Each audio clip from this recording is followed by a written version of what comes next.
Hello dear aspirants, आप सभी का स्वागत है हमारे चैनल में। मैं आप सभी के उज्जवल भविष्य की कामना करता हूं। मैं आशा करता हूं कि आप सब लोगों की तैयारी बहुत अच्छे से चल रही होगी और विधिवत तरीके से चल रही होगी। जो हमने अपनी पिछली वीडियो में मौर्यकालीन इतिहास के स्रोतों के बारे में पढ़े थे, जिसमें हमने कौटिल्य का अर्थशास्त्र पढ़ लिया था।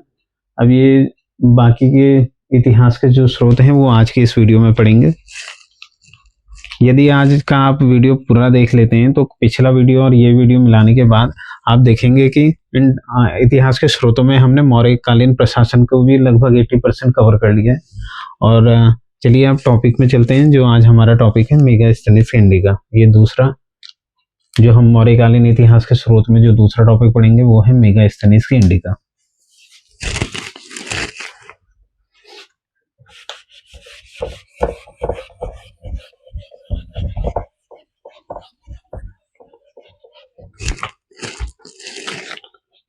आज हमारा टॉपिक रहेगा जो दूसरा इतिहास का स्रोत है मेगास्थनीज की इंडिका। मेगास्थनीज की इंडिका।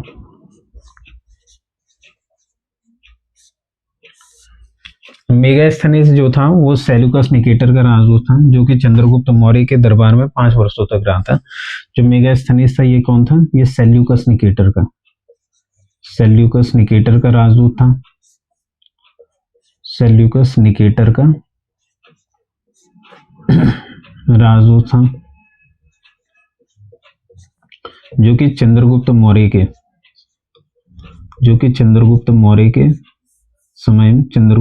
के समय ये 304 ईसा पूर्व से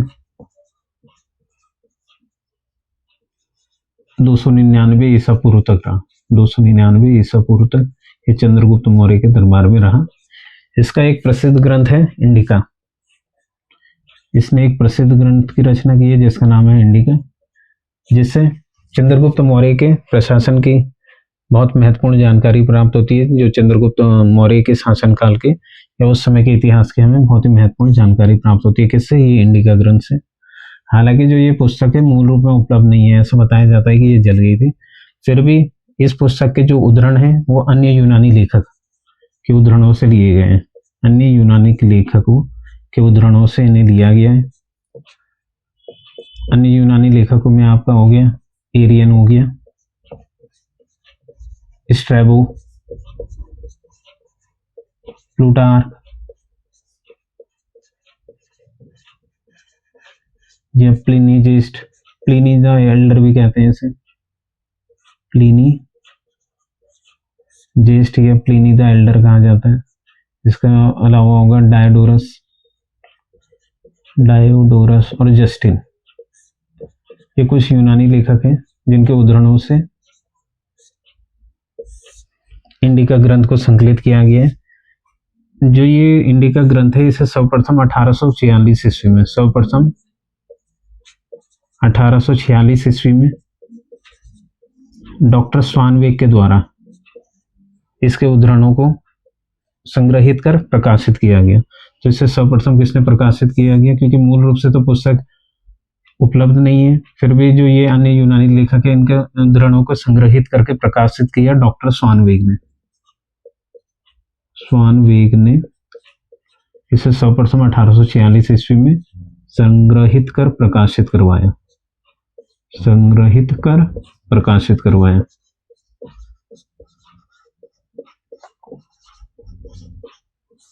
और 1891 ईस्वी में मैकंडल महोदय इन्होंने इसका अंग्रेजी भाषा में अनुवाद किया। 1891 ईस्वी में मैकरिंडल महोदय ने इसका अंग्रेजी भाषा में अनुवाद किया। अंग्रेजी भाषा में क्या किया? इसका अनुवाद किया। मौर्यकालीन इतिहास के बारे में जानकारी देने के लिए बहुत ही महत्वपूर्ण ग्रंथ माना जाता है। तो इसमें क्या क्या वर्णन किया गया है? इसमें किस किस चीज का वर्णन किया गया है? पहला, इसमें मौर्यकालीन शासकों का वर्णन मिलता है। मौर्यकालीन शासक में कौन? चंद्रगुप्त मौर्य। तो सिंपली लिख देते हैं इसे। शासक का वर्णन मिलता है इसमें। इसके अलावा राजधानी पाटलिपुत्र का वर्णन मिलता है इसमें, राजधानी पाटलिपुत्र का वर्णन मिलता है। इसके अलावा इसमें नगर प्रशासन का भी उल्लेख मिलता है, नगर प्रशासन और सैन्य प्रशासन का भी इसमें वर्णन मिलता है, सैन्य प्रशासन, राजस्व प्रशासन का भी इसमें वर्णन मिलता है, राजस्व प्रशासन का भी इसमें वर्णन मिलता है। इसके अलावा इसमें उत्तरापथ का भी वर्णन मिलता है। उत्तरापथ ये एक सड़क थी जिसका निर्माण चंद्रगुप्त मौर्य के द्वारा कराया गया था। उत्तरापथ का भी इसमें वर्णन मिलता है। इसके अलावा सोने की खान का वर्णन मिलता है इसमें। किसका वर्णन मिलता है? सोने की खान का, सोने की खान का वर्णन मिलता है।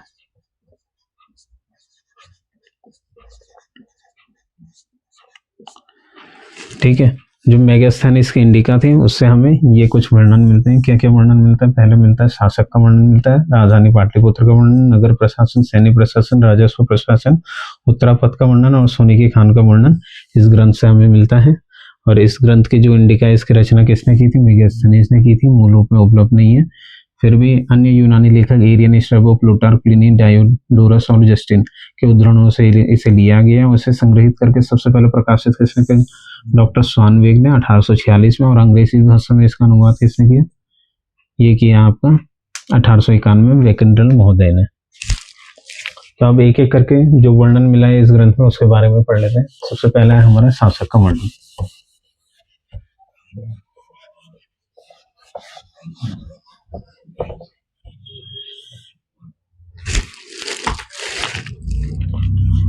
सबसे पहले हमें क्या वर्णन मिला है इसमें? इसमें सबसे पहला वर्णन मिला है शासक का वर्णन, शासक का वर्णन। मेगास्थनीज की इंडिका के अनुसार जो चंद्रगुप्त मौर्य का नाम लिखा गया है इस ग्रंथ में, इसमें लिखा गया है सेंड्रोकोटस। चंद्रगुप्त के लिए किस शब्द का प्रयोग किया गया है? सेंड्रोकोटस। सेंड्रोकोटस किसके लिए प्रयुक्त हुआ है? ये चंद्रगुप्त मौर्य के लिए, चंद्रगुप्त मौर्य के लिए सेंड्रोकोटस शब्द का प्रयोग मिलता है। इसके अलावा ऐसा बताया गया कि शासक के चारों ओर सशस्त्र महिला अंगरक्षक के रूप में रहती थी। तो शासक के चारों ओर, शासक के चारों ओर सशस्त्र महिलाएं अंगरक्षक के रूप में रहती थी, अंगरक्षक के रूप में रहती थी।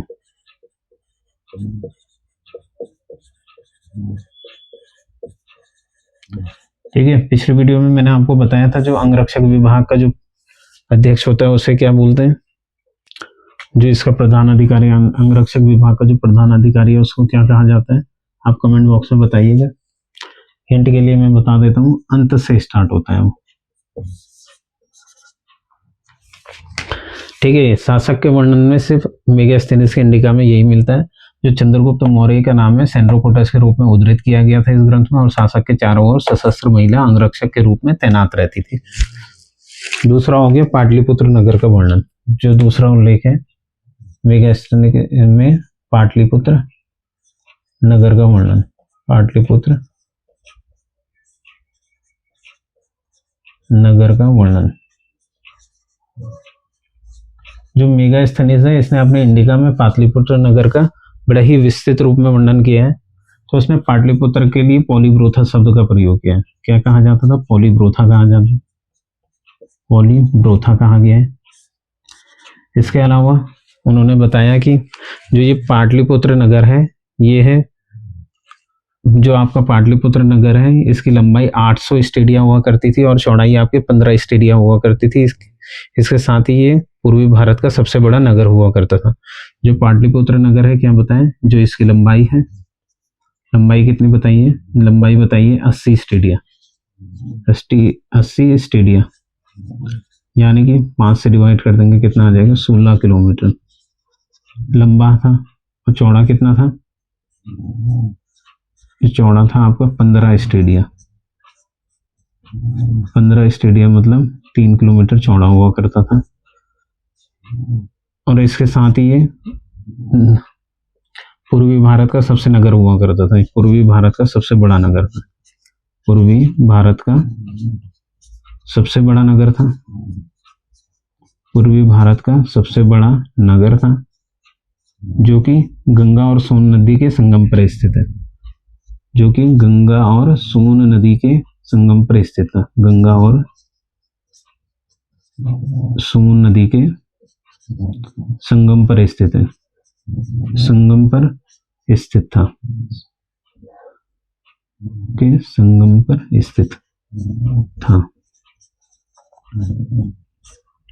जो ये नगर था, इसके चारों ओर गहरी और चौड़ी खाई हुआ करती थी। साथ ही साथ जो नगर के चारों ओर बात करें, ऊंची ऊंची दीवारें हुआ करती थी।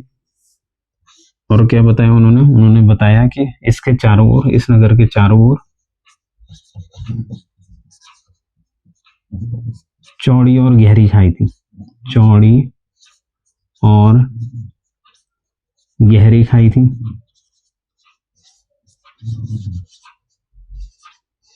और जो नगर के चारों तरफ क्या थे, बड़ी बड़ी दीवारें थी, जो दुर्ग के चारों ओर बड़ी बड़ी दीवारें थी, दुर्ग के चारों ओर ऊंची ऊंची दीवारें हुआ करती थी, ऊंची ऊंची दीवारें हुआ करती थी, ऊंची ऊंची दीवारें हुआ करती थी। ठीक है। और इसमें टोटल कितने द्वार हुआ करते थे, इसमें 64 तोरण, तोरण का मतलब है द्वार, 64 तोरण हुआ करते थे। और 570 बुर्ज हुआ करते थे, 570 बुर्ज, बुर्ज मतलब मीनारे हुआ करते थे, 570 मीनारे थी और 64 द्वार थे। बुर्ज मतलब मीनार। अगर भव्यता और शानो शौकत की बात करें तो सूसा का महल और एक बतना का महल, वो भी इसकी तुलना नहीं कर पाते थे। ठीक है। अगर आप सूसा का महल देखें तो सूसा का महल भी बहुत ही बड़ा था। जो क्या होता है कि ये पिल्लर बने थे, पिल्लरों की छत में एक महल बनाया गया था, वो सूसा का महल था। और एक बतना का महल, एक बतना का महल ये क्या था, एक बतना का महल एक कंसेंट्रिक वॉल की तरह 7 कंसेंट्रिक गोले थे, इस तरीके से उनका कुछ महल था, 7 कंसेंट्रिक वॉलों को। तो भव्यता और शानो शौकत में कहें, उन्होंने बताया कि सूसा का महल और एकबतना का महल भी चंद्रगुप्त मौर्य के पाटलिपुत्र नगर का तुलना नहीं कर सकते थे। तो ये वर्णन दिया मेगास्थनीज ने अपनी इंडिका में। पाटलिपुत्र नगर के वर्णन में क्या बताया इन्होंने बताया कि गंगा और सोन नदी के संगम में स्थित ये पूर्वी भारत का सबसे बड़ा नगर हुआ करता था, जिसकी लंबाई 80 स्टेडिया यानी कि 16 किलोमीटर और चौड़ाई 15 स्टेडिया 3 किलोमीटर हुआ करती थी। ये चारों ओर चौड़ी और गहरी खाई से घिरा था। दुर्ग के चारों ओर ऊंची ऊंची दीवारें होती थी, जिसमें 64 तोरण, 570 बुर्ज हुआ करते थे। शानो शौकत और भव्यता में सूसा का महल और एकबतना का महल भी उसकी तुलना नहीं कर सकता था। तो ये हो गया पाटलिपुत्र नगर का वर्णन। तीसरा इन्होंने क्या बताया, इन्होंने बताया नगर प्रशासन का भी वर्णन किया है। तीसरा क्या किया है इन्होंने,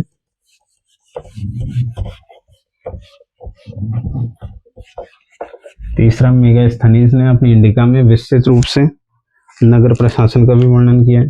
किसका वर्णन किया है, नगर प्रशासन का वर्णन। तीसरा हो गया नगर प्रशासन का वर्णन।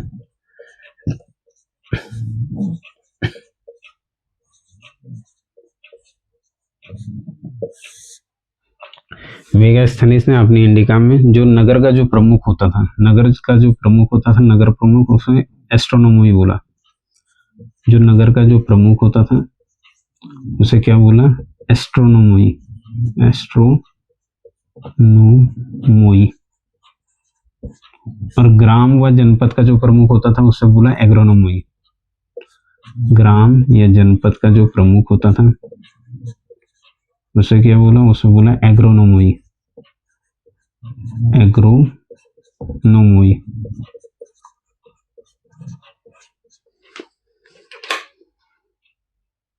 ठीक है।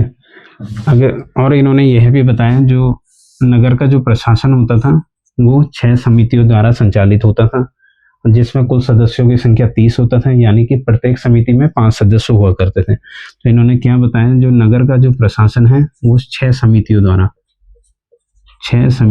द्वारा संचालित होता था, 6 समितियों द्वारा संचालित होता था।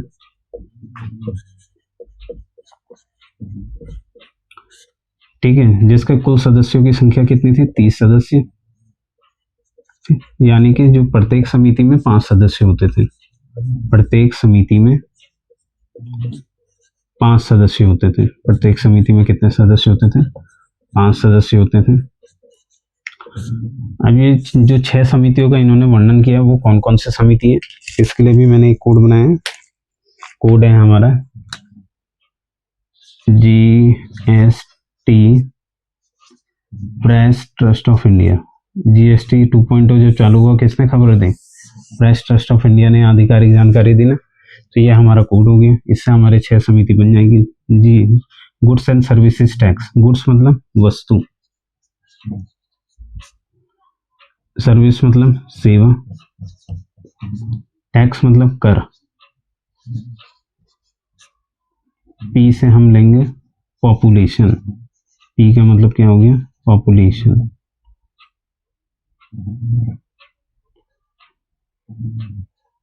पॉपुलेशन और TI हम ले लेंगे ट्रेड एंड इंडस्ट्री, मतलब उद्योग एवं व्यापार, उद्योग एवं व्यापार।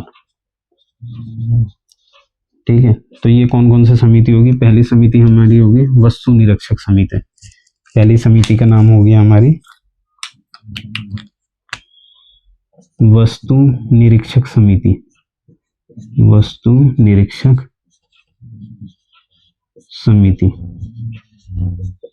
दूसरी होगी कर निरीक्षक समिति, दूसरी कौन सी होगी, कर निरीक्षक समिति, कर निरीक्षक समिति होगी। तीसरी से होगी हमारी शिल्पकार समिति, शिल्पकला समिति, शिल्पकला समिति। वहां से होगी हमारी विदेश समिति, विदेश समिति। पी से हो गया पॉपुलेशन समिति, मतलब जनसंख्या समिति, जनसंख्या समिति। और TI मतलब ट्रेड एंड इंडस्ट्री, उद्योग एवं व्यापार, तो ये हो गया हमारी उद्योग एवं व्यापार समिति। तो ये 6 समिति का उल्लेख किया है। सबसे पहली वस्तु निरीक्षक समिति, दूसरी कर निरीक्षक समिति, तीसरी शिल्पकला समिति, चौथी हो गया विदेश समिति, पांचवी हो गया जनसंख्या समिति और छठी हो गया उद्योग एवं व्यापार समिति।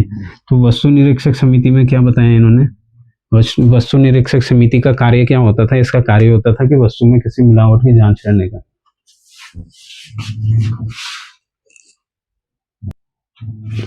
वस्तु निरीक्षक समिति का कार्य क्या होता था, वस्तु में किसी मिलावट की जांच करना इसका कार्य होता था। कोई वस्तु मिलाई तो नहीं गई है, तो ये मिलावट की जांच करना किसका कार्य होता था, वस्तु निरीक्षक समिति। कर निरीक्षक समिति का क्या कार्य होता था, इसका कार्य होता था कि कार्य के लेखा जोखा तैयार रखना, और कोई व्यक्ति कर चोरी तो नहीं कर रहा है। उस समय दंड का प्रावधान भी था, जो अगर कोई कर चोरी करता था उसके लिए मृत्यु दंड का प्रावधान हुआ करता था। तो इसका कार्य क्या होता था, कर संग्रह का लेखा जोखा रखने का, और कर चोरी ना हो इसके लिए निरीक्षण करना, कर चोरी ना करे, क्योंकि उस समय कर चोरी एक मृत्यु दंड दिया जाता था। तीसरा हो गया शिल्पकला समिति। शिल्पकला समिति का कार्य क्या था, इसका कार्य था सड़क या भवन निर्माण करना, सड़क या भवन निर्माण करने का कार्य किसका था, शिल्पकला समिति का। इसके अलावा नगर में साफ सफाई रखने का कार्य, नगरों की साफ सफाई रखने का कार्य, साफ सफाई कहाँ, नगर में साफ सफाई रखने का कार्य भी इसका होता था। विदेश समिति का क्या काम था, अगर कोई विदेशी रह रहे हैं, विदेशी के खान पान रहन सहन इसकी व्यवस्था बनाए रखना।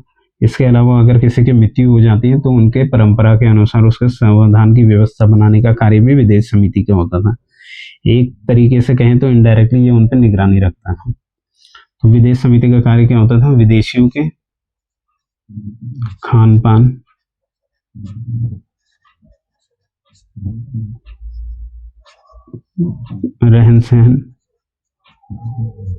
रहन सहन की व्यवस्था बनाने का कार्य होता था। इसके अलावा यदि किसी की मृत्यु हो जाती थी तो परंपरा के अनुसार, मृत्यु होने पर परंपरा के अनुसार, उनकी परंपरा के अनुसार समाधान की व्यवस्था बनाना, उनके समाधान की व्यवस्था करना, ये कार्य किसका था? विदेश समिति का। इसके अलावा ये एक इनडायरेक्टली रूप से क्या करता था? निगरानी रखता था। इनडायरेक्टली ये समिति उनके ऊपर निगरानी का काम करती थी, निगरानी का कार्य करती थी। अगला हो गया हमारा जनसंख्या समिति। जनसंख्या समिति का कार्य क्या था? मृत्यु और जन्म के रजिस्टर को मेंटेन करना। मृत्यु और जन्म का जो रजिस्टर होता था, मृत्यु और जन्म रजिस्टर को मेंटेन करने का कार्य किसका होता था? वो कार्य होता था जनसंख्या समिति का। उद्योग एवं व्यापार समिति का, व्यापार में वस्तुओं की उपलब्धता सुनिश्चित करना, व्यापार होने वाली वस्तुओं की। इसके अलावा वस्तुओं का मूल्य निर्धारण इसका कार्य होता था, और उद्योग और व्यापार पे इन्हीं का नियंत्रण होता था इस समिति का। मतलब बाजार में वस्तु का मूल्य निर्धारण करना, वस्तु मूल्य निर्धारण में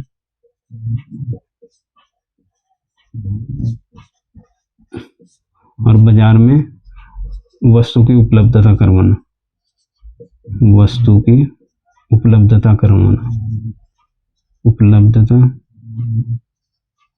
सुनिश्चित करना, ये इस समिति का कार्य होता था। तो मेगास्थनीज ने अपनी इंडिका में ये 6 समितियों का उल्लेख किया। वस्तु निरीक्षक समिति, जो कि ये पता करते वस्तु में कोई मिलावट वगैरह तो नहीं हो रही है।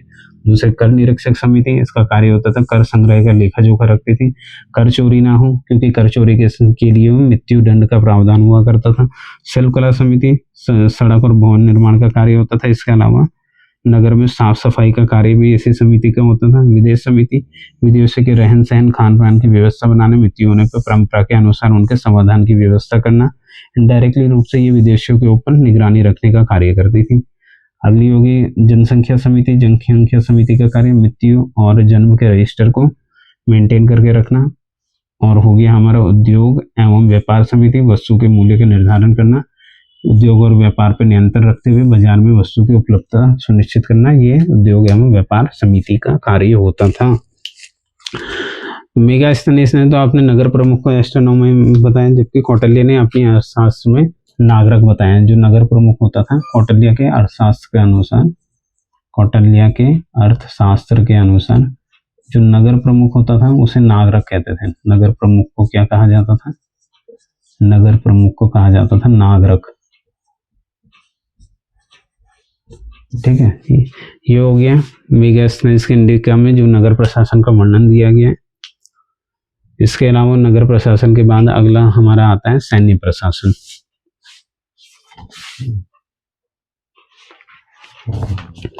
अगला हो गया हमारा सैन्य प्रशासन का वर्णन।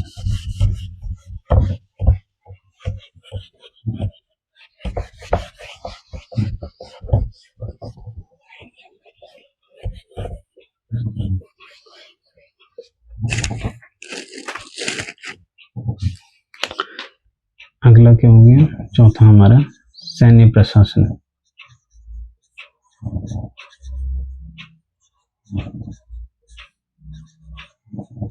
सैन्य प्रशासन का वर्णन। मेगास्थनीज ने अपनी इंडिका में सैन्य प्रशासन का विस्तृत वर्णन किया है। ठीक है, सैन्य विभाग इतना महत्वपूर्ण हुआ करता था कि उन्होंने एक सैनिक इतने महत्वपूर्ण होते थे कि उन्होंने सेना के लिए एक पृथक विभाग रखा था। सेना के लिए एक पृथक विभाग बनाया गया था जिसे सैन्य विभाग कहते हैं, और इसमें 6 समितियों द्वारा यह संचालित होता था। यह भी 6 समितियों द्वारा संचालित होता था, जिसमें कुल सदस्यों की संख्या 30 होती थी। 30 सदस्य होते थे, यानी कि प्रत्येक समिति में 5 सदस्य होते थे। प्रत्येक समिति में 5 सदस्य होते थे। अगर केंद्रीकृत सत्ता की बात करें, मौर्यकालीन सत्ता कैसे थी? केंद्रीकृत सत्ता थी। तो केंद्रीकृत सत्ता में सैन्य विभाग का एक महत्वपूर्ण अंग माना जाता था। ठीक है, तो इसके बारे में आपके प्लूटार्क बताते हैं। प्लूटार्क ने क्या कहा है? प्लूटार्क ने कहा है कि चंद्रगुप्त मौर्य अपनी 6 लाख की सेना के साथ पूरे भारत को रौंद डाला। इसके अलावा एक जो अन्य यूनानी लेखक हैं जस्टिन ने इसी प्रकार का वर्णन किया है और उन्होंने बोला है चंद्रगुप्त की सेना को डाकुओं की सेना बोला है। जस्टिन ने क्या बोला? डाकुओं की सेना। चंद्रगुप्त मौर्य की सेना को क्या बोला? डाकुओं की सेना। और मेगास्थनीज ने क्या बताया सैन्य प्रशासन के बारे में? जो सैन्य प्रशासन है वो 6 समितियों द्वारा संचालित होता था। वो 6 समिति कौन कौन सी होती थी हम देख लेते हैं। एक होती है हमारी जल सेना, ठीक है, और दूसरी होती है हमारी थल सेना। समितियों को देखिए हम कैसे याद करने। एक होती है जल सेना, एक होती है थल सेना। थल सेना में हमारे क्या क्या आ जाते हैं? एक आ जाते हैं पैदल सेना। थल सेना में हमारे क्या क्या आ जाते हैं? एक आ जाते हैं हमारे पैदल सेना, दूसरा आ जाते हैं हमारे अश्वरोही सेना, अश्वरोही सेना। तीसरा क्या आ जाता है? तीसरा आ जाता है हमारा गज सेना, मतलब हाथियों की सेना। चौथा क्या आ जाता है हमारा? रथ सेना, रथ सेना। यही समितियां हैं। तो जो हमारी पहली समिति होगी जल सेना समिति। क्या होगी? जल सेना समिति होगी। दूसरी हमारी होगी पैदल सेना समिति, पैदल सेना समिति। तीसरी होगी हमारी अश्वरोही सेना समिति। चौथी होगी गज सेना समिति, ये हमारी चौथी होगी। और पांचवी होगी रथ सेना समिति। और छठी क्या होती थी? इन सभी के लिए जो यातायात साधन सामग्री रसद की उपलब्धता बनाती थी वो वाली समिति। ठीक है, छठी जो हमारी समिति होती थी सेना के लिए सामग्री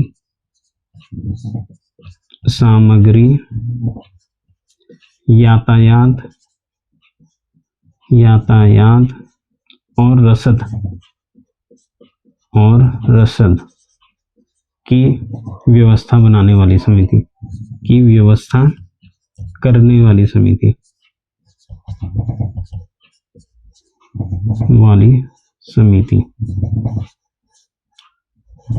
ठीक है। ये 6 समिति होगी। 6 कौन कौन सी होगी? पहली होगी हमारी जल सेना समिति, दूसरी होगी पैदल सेना समिति, अश्वरोही सेना समिति, गज सेना समिति, रथ सेना समिति, और छठी होगी सेना के लिए सामग्री यातायात और रसद की व्यवस्था करने वाली समिति है। तो ये 6 समितियों का उल्लेख किया गया है मेगास्थनीज ने अपनी इंडिका में। इसके अलावा जो सेना का जो प्रमुख होता था क्या कहते थे उसे? सेनापति कहा जाता था। सेना का प्रमुख अधिकारी। युद्ध में सेना का जो प्रमुख अधिकारी होता था वो क्या होता था? सेनापति होता था। इसके अलावा यदि युद्ध होता था, युद्ध में जो सेना का संचालन करता था, नेतृत्व करता था, उसे क्या कहते थे? नायक। नायक क्या कहते हैं? नायक क्या होते हैं? युद्ध में सेना का संचालन या नेतृत्व करता है। युद्ध में सेना का संचालन या नेतृत्व करता।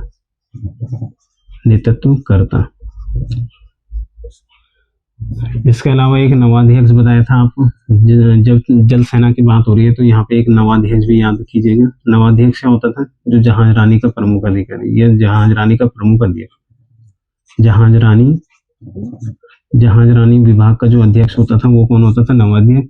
नवाध्यक्ष के अधीन युद्धपोत भी इसी के अधीन आते थे।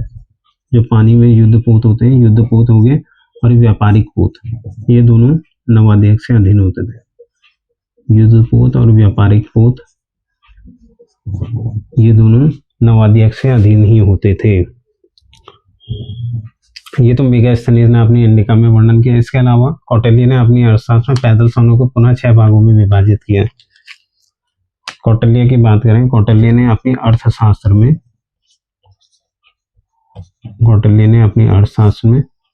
पैदल सेना को 6 भागों में विभाजित किया। 6 भागों में विभाजित किया। वो 6 भाग कौन से थे? सबसे पहला था उसमें, पहला था स्थायी सेना। ठीक है। दूसरा था किराए की सेना,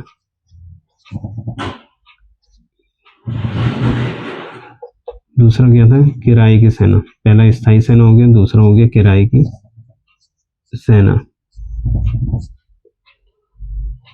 तीसरा हो गया आपके मित्र सेना, मित्र सेना मतलब मित्र राज्य की जो सेना होगी वो होगी आपकी मित्र सेना। चौथा हो गया अमित्र सेना, अमित्र सेना। अमित्र सेना क्या हो गया, जो दुश्मन राष्ट्र के जिन्हें बंदी बना दिया वो सेना हो गया। और पांचवा हो गया हमारा किराए की सेना, मित्र सेना, अमित्र सेना, और हो गया एक हो गया आपका जंगली सेना। इसमें हो गया एक जंगली सेना। इसके अलावा छठा हो गया आपका श्रेणी बल, मतलब विशेष श्रेणी की सेना, विशेष श्रेणी की सेना। विशेष श्रेणी, इसमें प्रशिक्षण प्राप्त सैनिक हुआ करते थे। तो सबसे पहले स्थायी सेना। स्थायी सेना क्या होती थी, ये सबसे भरोसेमंद सेना होती थी, मतलब जिनके पूर्वज कभी सेना में भर्ती हुए होंगे, उनके वंशज आगे चल के भर्ती हुए। कहने का मतलब ये एक प्रकार से मूल सेना और भरोसेमंद सेना होती थी, तो इसे कहा जाता था मूल। क्या कहते थे, इसे मूल कहते थे। किराए की सेना, किराए की सेना तब भर्ती की जाती थी जैसे कभी कभार आवश्यकता पड़ने पे अगर कुछ सैनिकों को भर्ती किया जाता था तो उसे कहते थे किराए की सेना। तो इन्हें कहा जाता है भृतक, मतलब आवश्यकता पड़ने पर भर्ती की जाने वाली सेना। मित्र राज्य की जो सेना होती थी उसे कहा जाता था मित्र बल, मित्र बल। अमित्र सेना मतलब कुछ सैनिकों को जिनको बंदी बना दिया गया, बंदी बना दिए गए सैनिक जो होते थे उन्हें कहते थे अमित्र बल। मतलब शत्रु राज्य के कुछ सैनिकों को बंदी बना दिया और उन्हें सेना में भर्ती किया गया तो वो अमित्र बल हो गए। जंगली सेना, जंगली सेना को कहा जाता है आठवीं बल, तो जो जंगली सेना होती थी उसे बोलते थे आठवीं बल।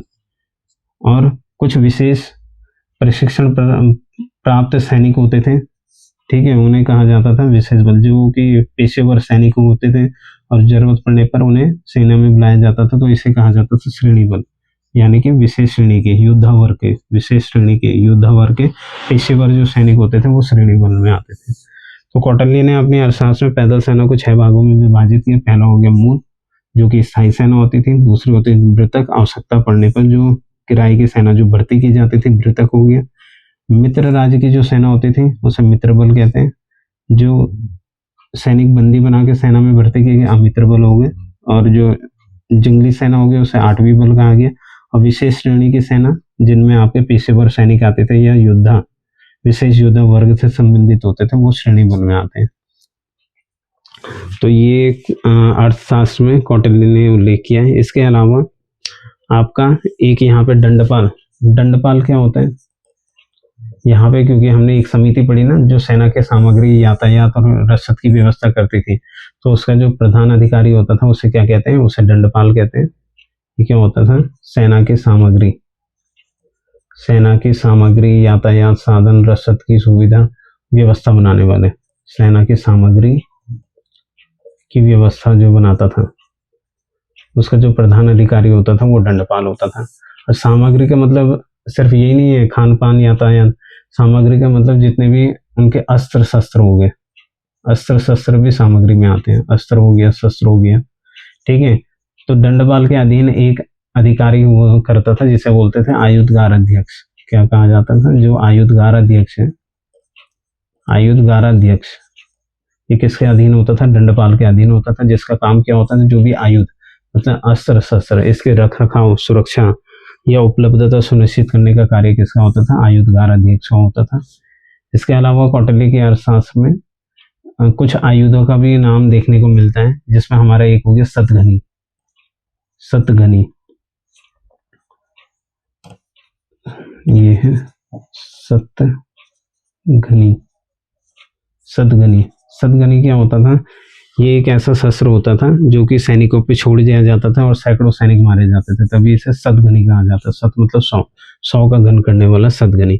इसके अलावा एक अग्नि योग नामक आयुध का भी उल्लेख मिलता है, अग्नि योग आयुध। अग्नि योग आयोग क्या हुआ, इसमें क्या होता था, जो बाणों की अग्नि बाणों की वर्षा दुश्मन के ऊपर की जाती थी, इससे भी सैनिकों को काफी नुकसान होता था, जो शत्रु राज की सेना थी उसे नुकसान होता था। इसके अलावा अर्थशास्त्र में आपके 4 प्रकार के व्यू का भी उल्लेख किया गया है। 4 प्रकार के व्यू, 4 प्रकार के व्यूह रचना का भी उल्लेख मिलते हैं। 4 प्रकार के व्यू रचना कौन कौन से, एक हो गया मंडल, भोग, असनहत और दंड। ये 4 व्यू रचना का भी उल्लेख मिलता है। एक हो गया मंडल व्यू रचना, भोग व्यू रचना, असहत युद्ध रचना और दंड व्यू रचना। इसके अलावा 3 युद्धों का उल्लेख भी अर्थशास्त्र में मिलता है। 3 प्रकार के युद्ध, 3 प्रकार के युद्धों का भी उल्लेख मिलता है। युद्ध के 3 प्रकार बताए गए। युद्ध के 3 प्रकार, युद्ध के 3 प्रकार कौन कौन से, पहला हो गया जो आमने सामने लड़ा जाए, जो क्या हो जाए, पहला क्या हो गया जो आमने सामने लड़ा जाए, आमने सामने लड़ा जाए, उसे कहा गया प्रकाश युद्ध, प्रकाश युद्ध। दूसरा हो गया कूटनीति का प्रयोग किया जाए, तो इस कूटनीति का प्रयोग करके युद्ध किया जाए, कूटनीति, इसे कहा जाता था कूट युद्ध। क्या कहा जाता था, कूट युद्ध। जो तीसरा होता था राजशाही परिवार में फूट डाल दी जाए, तो वो जो युद्ध होता था उसे बोलते थे तुष्णी युद्ध, इसे कूट युद्ध कहा गया। जो तीसरा होता था यदि राज परिवार में फूट डाल दी जाए, फूट के लिए क्या कहा जाता है, फूट मतलब इसे कहा जाता है तूषणा, तो इस युद्ध को कहा जाता है तूषणी युद्ध, तूषणी युद्ध। ठीक है, ये था सैन्य प्रशासन का वर्णन। एक बार दोबारा से रिवीजन कर लेते हैं। जो सैन्य प्रशासन, मेगास्थनीज ने सैन्य प्रशासन का जो वर्णन किया उसमें बताया कि इसका प्रशासन 6 समितियों द्वारा होता था। प्रत्येक समिति में 5 सदस्य होते थे, कुल सदस्यों की संख्या 30 होती थी। और ये 6 समिति कौन कौन सी थी, एक थी जल सेना समिति, दूसरी होगी पैदल सेना समिति, अश्वरोही समिति, गज सेना समिति, रथ सेना समिति, और छठी होगी सेना के लिए जो सामग्री, यातायात और रसद की व्यवस्था करने वाली समिति। इसके अलावा जो सेना में, युद्ध में सेना का जो प्रमुख होता था सेनापति करते थे, युद्ध होता था जो उसमें सेना का नेतृत्व करता था उसे नायक कहते थे। जो जहाज रानी का जो अध्यक्ष होता था, नवाध्यक्ष होता था, इसके अधीन युद्धपोत और व्यापारिक पोत दोनों आते थे। कौटिल्य ने अपनी अर्थशास्त्र में पैदल सेना को 6 भागों में विभाजित किया गया। पहला हो गया मूल, यानी कि मूल सेना, जो स्थायी रूप की सेना होती थी।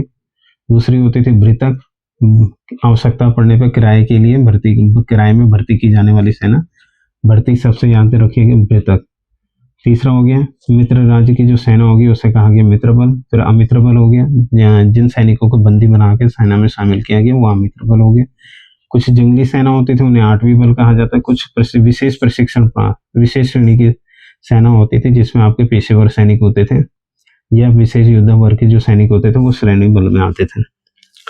फिर हो गया हमारा दंडपाल हो गया, सेना के लिए जो सामग्री एकत्रित करता था उसे दंडपाल कहते थे। इसके अधीन एक आयुधगार अध्यक्ष होता था जिसका कार्य क्या होता था, आयुधों का प्रधान अध्यक्ष होता था, और शस्त्र का रख रखाव करना, सुरक्षा रखना और उपलब्धता सुनिश्चित करना इसका कार्य होता था। 2 आयुधों का उल्लेख मिलता है, एक सदगनी और एक अग्नियोग। अग्नि की वर्षा, जिन बाणों में अग्नि की वर्षा होती थी, अग्नियोग से, सदगनी से दुश्मन राज्य के ऊपर छोड़े जाते थे और सैकड़ों सैनिक मारे जाते थे। 4 प्रकार के व्यू रचना का भी उल्लेख मिलता है, मंडल व्यू, भोग व्यू, अनसहत व्यू हो गया और दंड व्यू हो गया। युद्ध के 3 प्रकार बोले, एक जो आमने सामने लड़ा जाए प्रकाश युद्ध, कूटनीति से जो युद्ध लड़ा जाए उसे कूट युद्ध कहा गया, राज परिवार में फूट डाल दी जाए तो इसे तुष्णी युद्ध कहा जाता था। तो ये तो सैन्य प्रशासन का वर्णन था जो कि हमें मेगास्थनीज के इंडिका से मिलता है, और साथ ही साथ जो इनके मौर्यकालीन प्रशासन में और जो युद्ध वर्णन किया गया वो भी हमने इसमें बता दिया। अब अगला आता है हमारा, अब क्या आएगा हमारा, अगला है राजस्व प्रशासन। राजस्व प्रशासन में कुछ नहीं, ज्यादा कुछ नहीं है। राजस्व प्रशासन में मेगास्थनीज के अनुसार राजस्व प्रशासन कितना लिया जाता था, राजस्व की दर बताई गई। मेगास्थनीज ने राजस्व प्रशासन, राजस्व प्रशासन, राजस्व प्रशासन में मेगास्थनीज के अनुसार जो राजस्व की दर थी 1/6 भाग हुआ करती थी, जबकि हमें पता है कि 1/4 भाग हुआ करती थी। राजस्व की दर कितनी होती थी? 1/4 भाग राजा लेता था, जबकि कौटिल्य के अर्थशास्त्र में कितना बताया गया? 1/6 भाग बताया गया है। ये हमने पिछले वीडियो में इसका डिटेल में चर्चा कर ली है। राजस्व प्रशासन हो गया। या अगला क्या था? उत्तरापथ का वर्णन। अगला क्या है? उत्तरापथ का वर्णन, उत्तरापथ का वर्णन।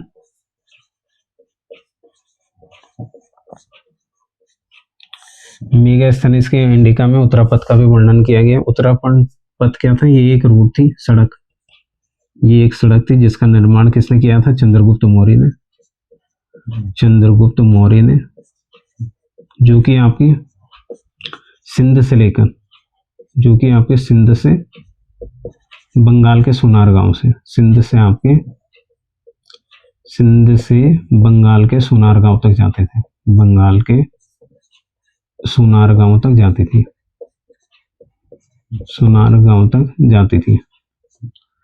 ठीक है। 16वीं सदी में इसका पुनर्निर्माण किया गया। इस सड़क को पक्की सड़क में बदल दिया गया। किसके द्वारा? शेरशाह सूरी के द्वारा। शेरशाह सूरी ने इस सड़क को पक्की सड़क में बदला, तो जो इसका नाम रखा गया, इसे कहा गया सड़क ए आजम या शेरशाह सूरी मार्ग कहा गया। क्या कहा गया? सड़क ए आजम, सड़क ए आजम कहा गया, या इसे दूसरा नाम क्या है? शेरशाह सूरी मार्ग। ये दूसरा नाम क्या है? शेरशाह सूरी मार्ग।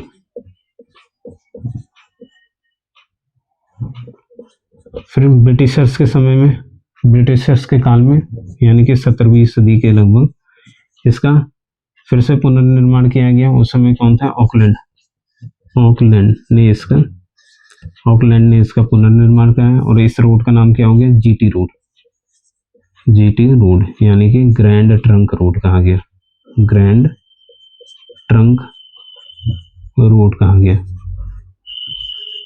ये था उत्तरापथ का वर्णन। इसके अलावा मेगास्थनीज ने सोने की खान का भी उल्लेख किया। मेगास्थनीज ने अपनी इंडिका में क्या बताया? सोने की खान का, सोने की खान का वर्णन, सोने की खान का वर्णन। ये हमारा 6वां हो जाएगा, ये 7वां हो जाएगा। सोने की खान का वर्णन। मेगास्थनीज बताते हैं कि भारत में उत्कृष्ट सोने की खानें हुआ करती थी, और इन खानों से सोना निकालने वाली चींटियां होती थी, जो बुरादे के रूप में सोने को बाहर निकालती थी। इसके अलावा इन्होंने भारत में सबसे उत्कृष्ट स्थान सोने की खान बताया दर्दिस्तान, दर्दिस्तान जो कि कहाँ पे? कश्मीर में। ठीक है। उन्होंने क्या कहा है? जो सबसे उत्तम सोने जो निकलता था वो निकलता था दर्दिस्तान से। कहाँ से? दर्दिस्तान, जो कि क्या है? कश्मीर। ठीक है। ये सब वर्णन दिया है आपके किसने? मेगास्थनीज के इंडिका से हमें ये वर्णन मिलते हैं। इसके अलावा मेगास्थनीज के इंडिका से कुछ भ्रामक तथ्य भी मिलते हैं, क्योंकि ऐसा कहा जाता है मेगास्थनीज भारत की वास्तु स्थिति को सही ढंग से समझ नहीं पाए, तो उनके द्वारा कुछ भ्रामक तथ्य भी दिए गए। जैसे कि आपको इसमें पहला ये कहते हैं कि भारत में दास प्रथा नहीं थी, भारत में दास प्रथा नहीं थी। ठीक है। दूसरा, चलो ये सेकंड में ले लेते हैं, पहले बता देते हैं। भारत में ये दूसरा ले लेते हैं, दास प्रथा नहीं थी। पहला हम ले लेते हैं इसने शूद्रों का वर्णन, शूद्रों का वर्णन।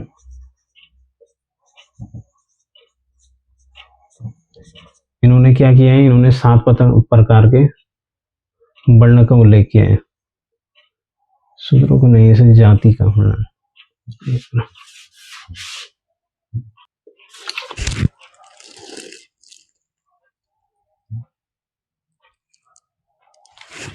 ठीक है। मेगास्थनीज ने कुछ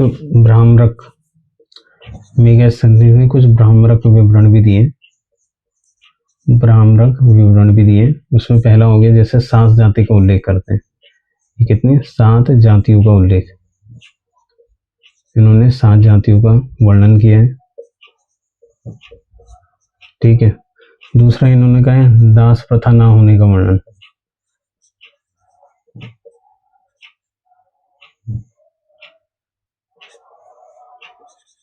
दास प्रथा ना होने का वर्णन किया। तीसरा इन्होंने क्या किया, अकाल ना पड़ने का वर्णन। अकाल ना पड़ने का वर्णन।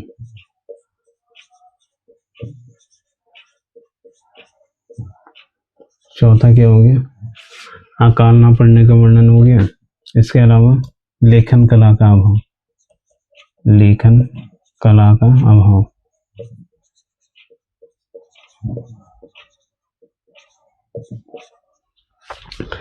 ठीक है। इसके भ्रामक विवरण में क्या आ जाता है, 7 जातियों का इन्होंने वर्णन किया है, जबकि हमें पता है कि सूत्र काल से ही पता है कि भारत में कितने जातियों हैं। भारत में 4, सूत्र काल से ही भारत में 7 जातियों का उल्लेख मिलता है।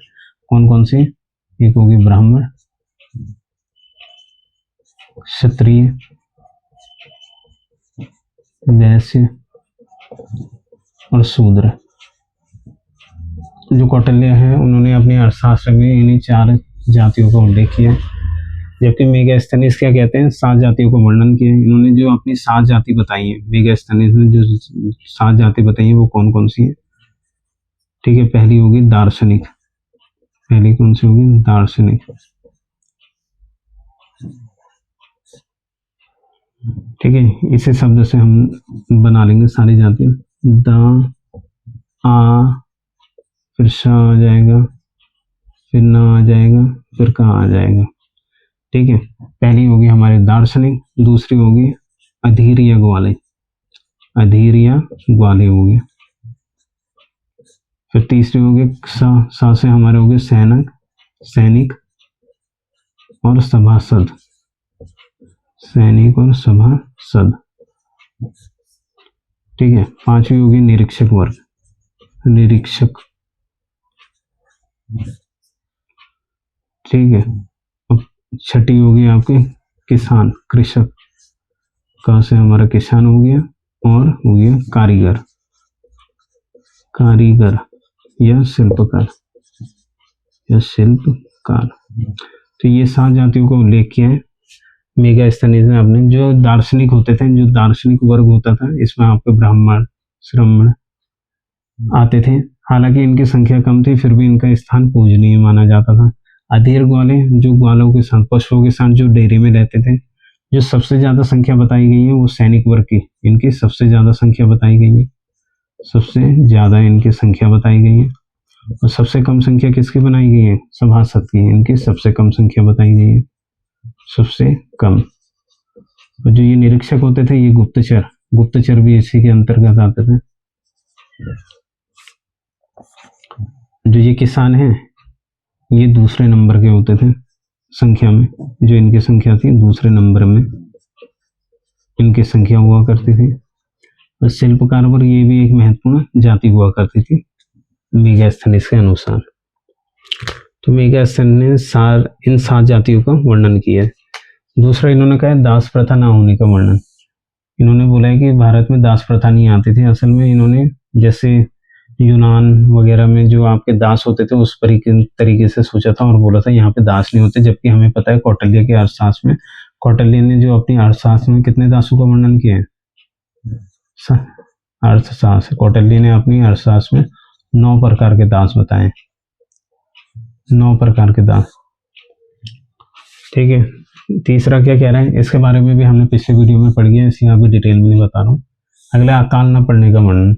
ये कहते हैं कि भारत में कभी अकाल नहीं पड़ता था, जबकि हमें पता है जो अशोक के समय के कुछ अभिलेख हैं, ये चंद्रगुप्त के समय में अकाल पड़ने का वर्णन मिलता है। चंद्रगुप्त मौर्य के समय अकाल पड़ने का वर्णन मिलता है।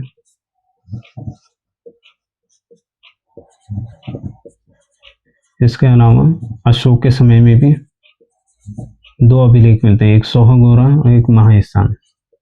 सोहगोरा अभिलेख हो गया और दूसरा हो गया महास्थान अभिलेख। इन अभिलेखों में अकाल के समय अनाज दान किए जाने का वर्णन मिलता है।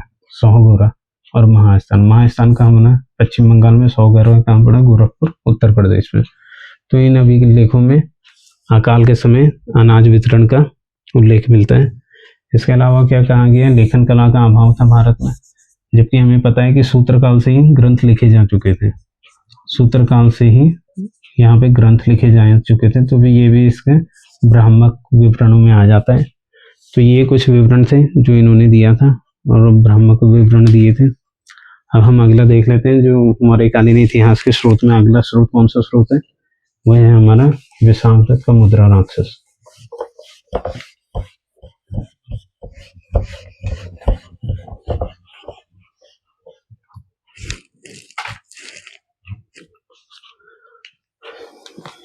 अगला क्या है हमारा? तीसरा हो जाएगा विशाखदत्त। विशाखदत्त का मुद्रा राक्षस।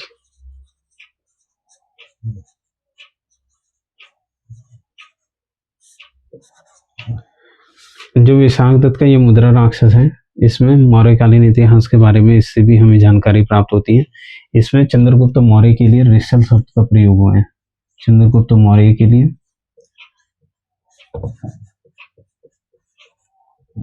वृषल वृषल वृषल वृषल शब्द का प्रयोग हुआ है। कुछ विद्वानों के अनुसार वृषल शब्द का अर्थ होता था शूद्र। वृषल शब्द का अर्थ कुछ विद्वानों के अनुसार शूद्र हुआ करता था, जबकि कुछ आधुनिक विद्वान ये इस शब्द का अर्थ शूद्र न मानकर सामाजिक हीनता का घोतक मानते हैं। क्या मानते हैं? सामाजिक हीनता का घोतक मानते हैं, द्योतक मानते हैं। इसके अलावा विशाखदत्त की मुद्रा राक्षस में जो चंद्रगुप्त मौर्य हैं उसे घनानंद का पुत्र बताया गया है। इसमें क्या बताया गया? घनानंद का पुत्र बताया गया। चंद्रगुप्त मौर्य को घनानंद का पुत्र बताया गया।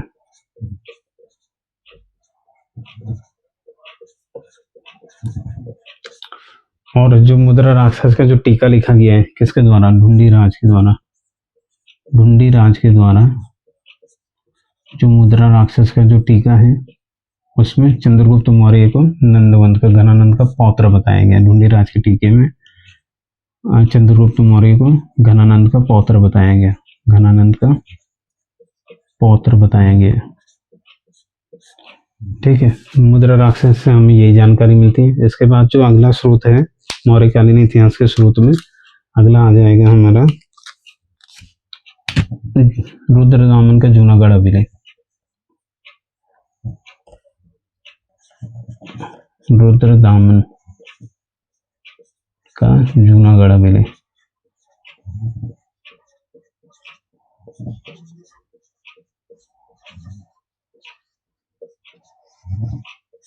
ये कब लिखा गया था? 150 ईस्वी में लिखा गया था। रुद्रदामन का जो जूनागढ़ अभिलेख है उसमें अशोक और चंद्रगुप्त दोनों के नामों का उल्लेख मिलता है। इस अभिलेख के अनुसार चंद्रगुप्त मौर्य के द्वारा जूनागढ़ में सौराष्ट्र प्रांत में एक सुदर्शन झील का निर्माण कराया गया था। जो इस अभिलेख के अनुसार चंद्रगुप्त मौर्य के द्वारा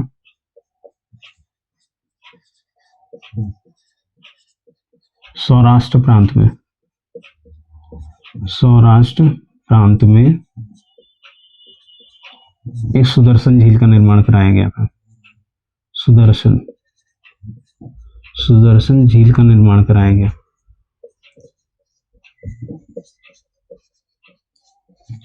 उस समय जो इनके राज्यपाल हुआ करते थे, इनके राज्यपाल थे पुष्यगुप्त वैश्य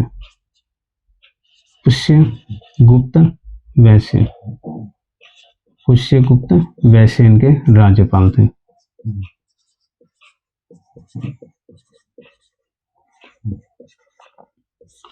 इसके बाद अशोक के द्वारा इस झील का पुनर्निर्माण कराया गया। इसके बाद अशोक के द्वारा इसका पुनर्निर्माण कराया गया। अशोक द्वारा इसका पुनर्निर्माण कराया गया। और इस समय जो इनका राज्यपाल हुआ करता था वो था तुषाफ, जो कि एक यमन था। तुषाफ जो कि क्या था, एक यमन था। अशोक के बाद रुद्रदामन के द्वारा इसकी बांध का पुनर्निर्माण कराया गया। रुद्रदामन के द्वारा इसका पुनर्निर्माण कराया गया। उस समय जो इसका राज्यपाल हुआ करता था वो था सुविशाख। वो था सुविशाख। सुविशाख इसका क्या था, राज्यपाल था। तो रुद्रदामन के बाद स्कंदगुप्त के समय में इस झील का पुनर्निर्माण कराया गया। उस समय जो इसका राज्यपाल हुआ करता था सुविशाख, इसका राज्यपाल होता था पर्णदत्त। कौन था, पर्णदत्त। पर्णदत्त इसका राज्यपाल हुआ करता था। पर्णदत्त क्या था, इसका राज्यपाल। पर पुनर्निर्माण इसके पुत्र, यह गिरनार का जो राज्यपाल था, इसका पुत्र कौन था, चक्रपालित। चक्रपालित क्या था, इसका पुत्र था। ये गिरनार का राज्यपाल था और गिरनार का प्रशासक। तो इसके द्वारा इसका पुनर्निर्माण कराया गया। इस तरीके से रुद्रदामन का जो जूनागढ़ अभिलेख है उसमें 4 शासकों का उल्लेख मिलता है। 4 शासकों का और उनके राज्यपालों का उल्लेख मिलता है, और उनके राज्यपाल का उल्लेख मिलता है। तो वो 4 शासक कौन कौन से हो गए? पहला हो गया आपका चंद्रगुप्त मौर्य और उसका राज्यपाल हो गया पुष्यगुप्त वैश्य। दूसरा हो गया अशोक, उसका राज्यपाल हो गया तुषाफ। रुद्रदामन हो गया, उसका हो गया सुविशाख। स्कंदगुप्त हो गया, उसका राज्यपाल पर्णदत्त और उसका पुत्र चक्रपालित, जो कि गिरनार का प्रशासक था। इस तरीके से 4 शासकों के उल्लेख और उसके राज्यपाल का उल्लेख हमें किससे मिलता है? रुद्रदामन के जूनागढ़ अभिलेख से। इसके बाद मौर्यकालीन स्रोतों में हमारा आ जाता है बौद्ध ग्रंथ, जैन ग्रंथ।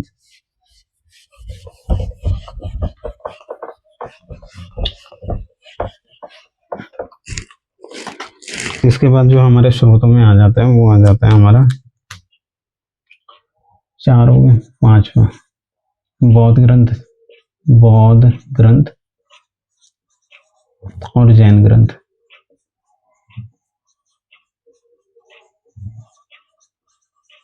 ठीक है, और क्या आ जाएगा? एक आ जाएगा हमारा बृहत कथा मंजरी। बृहत कथा मंजरी जो किसने लिखी है? क्षेमेंद्र ने, क्षेमेंद्र कृत। और अगला आ जाएगा हमारा कथा सरित सागर। कथा सरित सागर जो कि किसने लिखा है? सोमदेव ने। फिर आएगा हमारा अशोक के अभिलेख। अशोक के अभिलेख, इनमें कुछ ज्यादा नहीं है। बौद्ध ग्रंथ और जैन ग्रंथ की बात करें, बौद्ध ग्रंथ का एक ग्रंथ हुआ करता था। बौद्ध का एक ग्रंथ था महाबोधि वंश। महाबोधि वंश क्या था? महाबोधि वंश। इसमें ऐसा उल्लेख मिलता है कि चाणक्य के द्वारा नंद वंश की सत्ता को नाश किया गया और जम्बूद्वीप का शासक चंद्रगुप्त मौर्य को बनाया गया। इसमें क्या उल्लेख मिलता है? चंद्रगुप्त मौर्य को जम्बूद्वीप का शासक बनाया। जम्बूद्वीप का शासक बनाया किसके बाद? नंद वंश की सत्ता पलटने के बाद। किसके द्वारा? चाणक्य के द्वारा। और यह एक क्षत्रिय था। और क्या था? ये क्षत्रिय था। इसके बाद इनका एक ग्रंथ और था दिव्यवादन। दिव्यवादन इनके ग्रंथ के अनुसार जो बिंदुसार और अशोक हैं वो क्षत्रिय थे। इस ग्रंथ के अनुसार जो आपका बिंदुसार और अशोक और सम्राट जो अशोक है, सम्राट अशोक वो दोनों क्षत्रिय थे, वो दोनों क्या थे, क्षत्रिय थे। इस कारणवश चंद्रगुप्त मौर्य को भी क्षत्रिय कहा जा सकता है। ठीक है, अब दूसरा आ जाता है हमारे जैन ग्रंथ।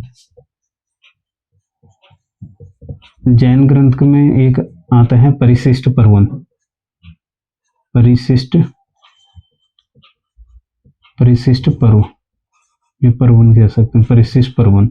इनके ग्रंथ के परिशिष्ट पर्वन में क्या उल्लेख मिलता है, इसमें मिलता है जो चंद्रगुप्त मौर्य है मयूर पोषकों के सरदार के पुत्री के पुत्र बताया गया। इन्हें क्या बताया गया, मयूर पोषकों के सरदार की पुत्री, मयूर पोषकों के सरदार की पुत्री का पुत्र बताया गया, मयूर पोषकों के सरदार की पुत्री का पुत्र बताया गया है। तो इस हिसाब से ये एक क्षत्रिय था, चंद्रगुप्त मौर्य क्या था, क्षत्रिय था। इस हिसाब से क्या बताया जाता है, चंद्रगुप्त मौर्य क्षत्रिय बताया जाता है। ठीक है, इसकी पुष्टि एक अभिलेख से भी होते हैं, वो आगे हम पढ़ेंगे जब अशोक के अभिलेख पढ़ेंगे, उसमें आएगा लौरिया नंदनगढ़। लौरिया नंदनगढ़ कहाँ है, ये चंपारण बिहार में है। इस अभिलेख के जो निचले बिल्कुल नीचे है, नीचे की तरफ मयूर की आकृति बनी है। किसकी आकृति बनी है, मयूर आकृति बनी है। मयूर आकृति बनने के कारण इसे मौर्यों का राजवंशी चिन्ह भी कहा जाता है। जो किसने बताया, ग्रूनवेडल ने ये बताया, जो ये मयूर आकृति है और जो ये मयूर होता था ये मौर्य वंश का राजवंशी चिन्ह हुआ करता था। इस कारण से ये पुष्टि भी होती है कि जो चंद्रगुप्त मौर्य हैं ये क्षत्रिय वंश से संबंधित रखते थे। अगला हो गया जो आपका बृहत कथा मंजरी, जो कि किसने लिखा, शिवेंद्र ने लिखा, और जो कथा सरित सामगा सोमदेव ने। इन दोनों में चंद्रगुप्त मौर्य को नंद वंश का ही बताया गया। इसमें क्या बताया गया, जो चंद्रगुप्त मौर्य हैं वो नंद वंश के ही हैं। ठीक है, ये हो गया हमारे मौर्यकालीन इतिहास के स्रोत। अब बचा हमारा अशोक के अभिलेख। इसके लिए बहुत लंबा वीडियो चाहिए, तो ये आपको अगली नेक्स्ट वीडियो में मिलेगा। तो आज के लिए इतना ही। आशा करता हूँ आपको कंटेंट समझ में आया होगा और कुछ कंटेंट आपको याद रखने में मदद भी मिली होगी इस वीडियो से। तो वीडियो देखने के लिए धन्यवाद।